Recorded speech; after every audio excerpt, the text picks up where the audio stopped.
Revelator John. Hello, welcome to Revelator John. What is thrust? So thrust is a propulsive force that moves the aircraft, propels it forward. It's the propulsion system, if you like. So it's now the propulsion system can be in the form of an engine-driven propeller, in the case of a single-engine aeroplane, and which produces a rotor thrust that propels the aircraft forward, or pulls it forward, if you like.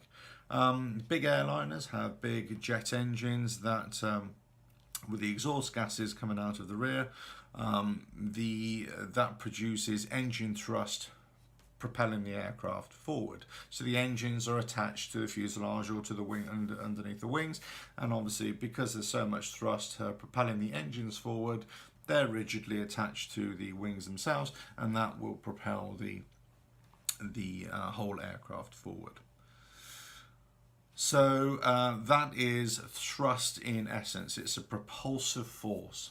Now, if we apply thrust to other aircraft, such as helicopters, for example, then each wing, or in the case of a helicopter, rotor blade, which is essentially a wing, will produce this same rotor thrust. So the thrust of each blade will overcome the drag imposed of each blade as it's moving through the air.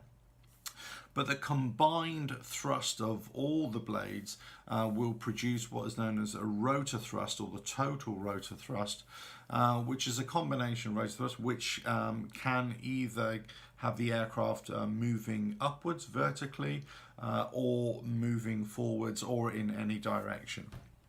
So that is the rotor thrust. So that is thrust, which is a propulsive force to either get the aircraft moving forward, or in the case of a helicopter, moving in whichever direction it needs to be.